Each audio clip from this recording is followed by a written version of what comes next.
everyone. Thanks for joining us. My name is Autumn Sullivan. I'm the marketing manager at Mobilization Funding, and I'm so happy to have our CEO, Scott Peper, with me today. Hi, Scott. Hey, Autumn. Thank you. So while I'm working remotely and not doing most of my traditional marketing tasks, I thought I'd take this opportunity to interview you and share some of our Mobilization Funding story. I feel like you're always interviewing me, Autumn.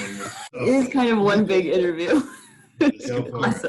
Awesome. Okay, cool. So one of the things I really love about Mobilization Funding and what drew me to want to work here was your core values, and not just that you had core values, because I feel like a lot of companies have core values and talk about their core values and put them in their mission statement or, put them up on the wall. But you guys live core values in a way that I feel is really unique. And now I get to live those core values and I love it. So I wanted to just dive in a little bit and talk about how you developed them, how you came on that journey to decide that core values were going to be a cornerstone of your company, and then how you got the team to buy in and how living those core values every day has changed the way you do business. It's interesting.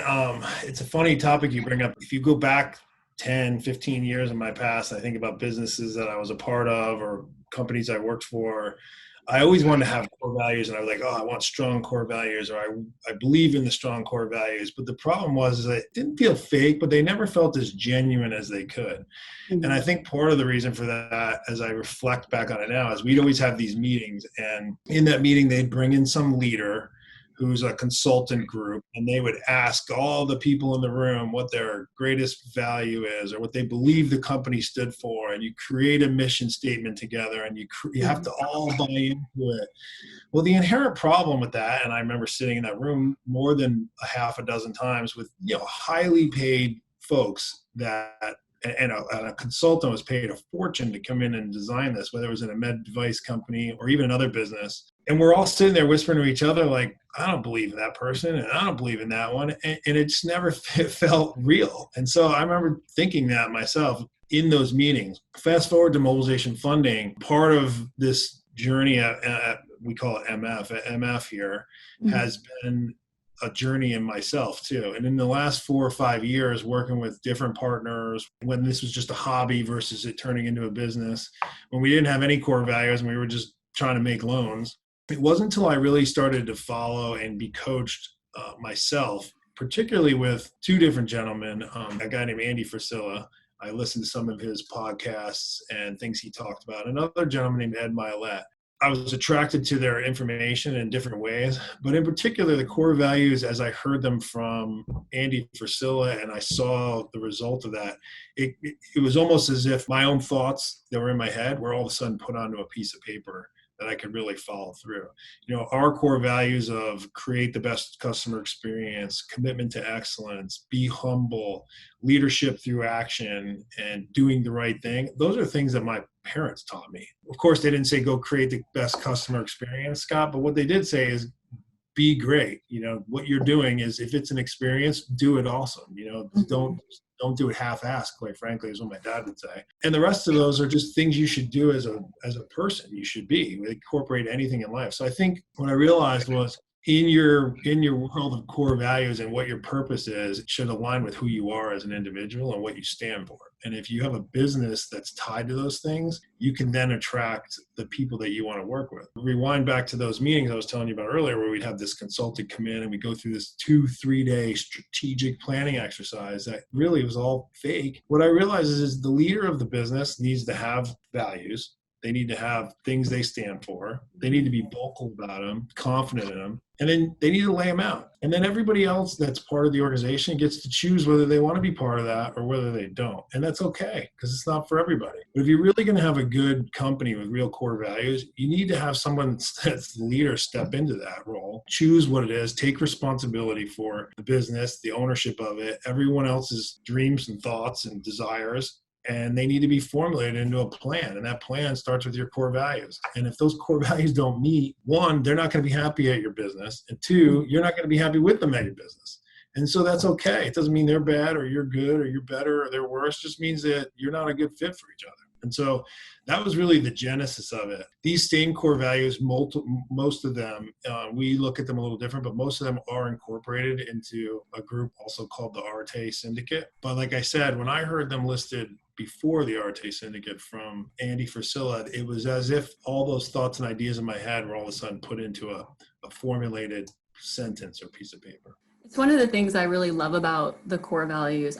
First of all, I love that you can just rattle them off that easily, because it really shows that they're ingrained in you and you live them. And I know we all have them on our desks. But one of the things I love, having been on the other side, having been the consultant in that room where you're helping people figure out their core values, is they are true values. And they are external focused, right? So it's create the best customer experience, do the right thing, be humble. These are all pushing outward to other people. And it's how we are impacting our customer, how we are impacting our audience. And the other thing, and I think that backs up to what you said about living them as a kid, is that I've seen you as a leader, nudge us to do the right thing in really small moments. And I've seen you nudge us to do the right thing in really big moments. And the small moments, I think, are actually the really important ones, where you're like, oh, I don't want to call that person back because it's going to be a tough phone call. And you just very quietly be like, well, what would be the right thing to do? And the whole team can kind of see it like, oh, yeah. And it's nice. It's really nice, because a lot of times core values get solidified or codified and then put on a shelf and they get forgotten about. I think it's really interesting that you have created this team who live it and remind them to each other every day. So I think my next question is, how did you roll it out to the team? Because I wasn't there for that part of it. So what did that look like? And was there pushback, and how did you deal with that? Before I answer your question, I want to comment on one thing you said. It makes me feel really good to hear you say about the little things and those little nudge moments. The reason why is because I didn't even know I did that. And I think the point of that is I would have never known. Anytime I try to do anything with core values or before in my life, it's always something I was trying to do. For me to tell you to go, oh, what would you do? Or what's the right thing? It's just natural, because I finally aligned the core values to something that I've been doing forever, which frankly, I probably should give the credit to my parents. I mean, I can't even tell you how many times my dad would have said something to me like, you're doing that half-assed, like you didn't do it right. It could be doing the dishes. It could be practicing in the driveway, some sports we were doing. It could be anything. It brings it back to the point is if you really tie these things to who you are, then they permeate through, because you can live them. It doesn't have to be contrived. To answer your question about how we rolled them out, we came up with them. I laid them out. My partner, Bobby, and I went to a meeting together, an Arte meeting, and we really both felt compelled to who they are. And look, we're very similar people. We both live the same type of standards, both Bobby and I. So when we went together and we noodled them back and forth and we put them down on paper and we wrote some different comments underneath them, and not just the sentence, but there's 3 or 4 bullets that go with each one of them, allowed us to kind of get an idea of it. So the way we rolled it out is we had a big team meeting. We created the frames that you now see on your desk. Those frames look like, actually, there's mine right here. It looks like this. Mm-hmm. And these frames kind of symbolize who we are and what we're doing and what we're about. The second thing is we had it rolled out with a bunch of mobilization funding gear, where there was zip-up jackets, shirts, T-shirts, and those items were set up for us to be able to really symbolize the moment. We had a meeting of what they were about. We talked about really the same thing you and I are talking about right now, how they came up with them, why they're there.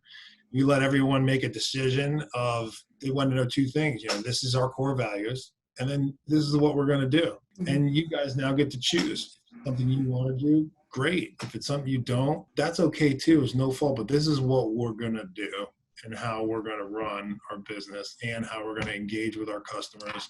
And you know what? Some customers aren't going to like it potentially, and some of you guys on this team might not like it. To get to where we are right now with the team we have right now, and as aligned as we are to hear you say those things, that is because we took the approach of, look, this is how we're going to go, and this is how we're going to be. And we've hired some of the wrong people, and they've now gone on their own. They left, and some people we've removed for values. And if you hire and fire based on your core values, you can teach and train all the skills that someone else needs, but you can't change who someone is inside, and you can't change really what they're going to like or what they're going to want to be. The other thing we said is, look, we spend 8-10 hours a day with each other.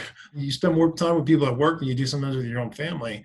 Right. And the people you're around the most, who you work with, especially in an office setting, shouldn't be draining your bucket all the time instead of filling it. I definitely have a full bucket when I leave work every day. I always feel good, and I love it. So my bonus question is, do you have a favorite of the core values?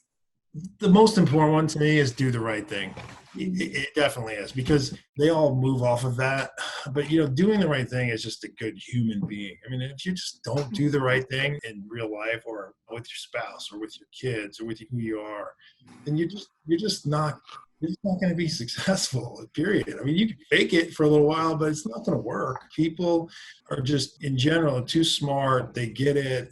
They pay attention. You just, a predisposition when you're born, like, oof, I probably shouldn't do that. I mean, whether you're even infant and you walk up to the side of a cliff, you say to yourself, I'm not going off of that. It looks dangerous. I mean, you just know. So that's probably the most important one to me.